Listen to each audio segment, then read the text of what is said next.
A gavel cracked like thunder, but the sharper blow came from a sneer, "Men like you never tell the truth." A black father stood in the witness box, shoulders heavy with years of bias, silence pressing down on the room. His hand clenched the wood rail, small but defiant. People expected him to break. Then came the sound of small footsteps. His 7-year-old son stepped forward, holding a crumpled slip of paper, ready to speak a truth that could rip the courtroom wide open. The gavel struck, but it wasn't the sound that froze the courtroom. It was the smirk of a white police officer sitting tall, arms folded, eyes locked on a black father standing at the witness stand. The officer's words cut through like glass. "Men like you never tell the truth." The room went still. The father's throat tightened, his hand pressed against the wooden rail, a small action carrying the weight of years of prejudice. People shifted uncomfortably, but no one spoke. Then, from the back, a small voice asked, "Daddy, can I help?" Heads turned. A 7-year-old boy walked forward, clutching a folded paper in his hand. The story hadn't begun in that courtroom. It began on a rain-slicked night when Marcus Johnson, a hard-working black father in his 40s, was pulled over by Officer Hayes. Marcus remembered the flashlight beam, the sneer, the muttered word not fit for a child's ears. "You people never belong here." That night changed everything.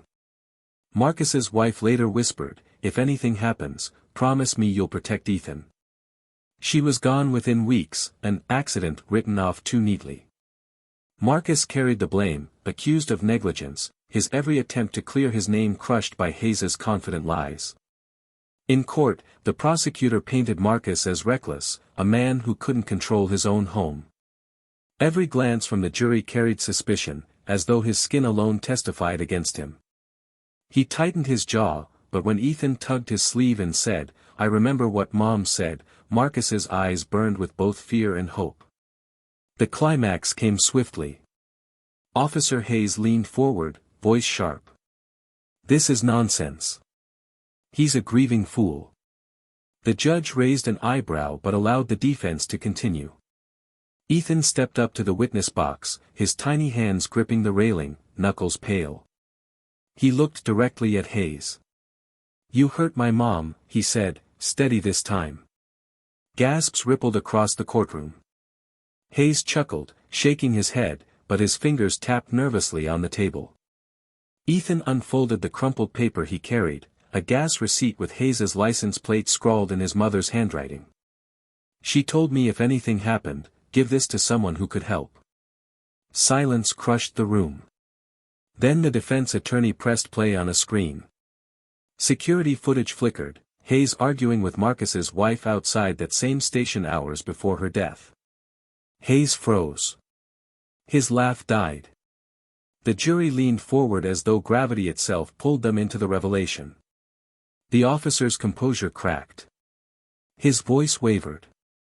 She threatened to expose me." The words tumbled out before he could stop them. He looked around, but no ally remained. Jurors' faces hardened, the judge's eyes narrowed, and Marcus's attorney seized the opening. "So you silenced her?" Hayes's jaw trembled. He whispered, "I didn't mean to. She fell. I panicked." Ethan's gaze did not flinch. "You lied," he said, his voice slicing through the courtroom. The gallery erupted, some gasped, some shook their heads, others muttered prayers. For Marcus, years of humiliation and silence lifted as his son's words carried the power no adult could muster. Hayes dropped his head into his hands, the badge on his chest no longer a shield but a brand of betrayal. The verdict came hours later. "We find the defendant, Officer Thomas Hayes, guilty of obstruction of justice and manslaughter."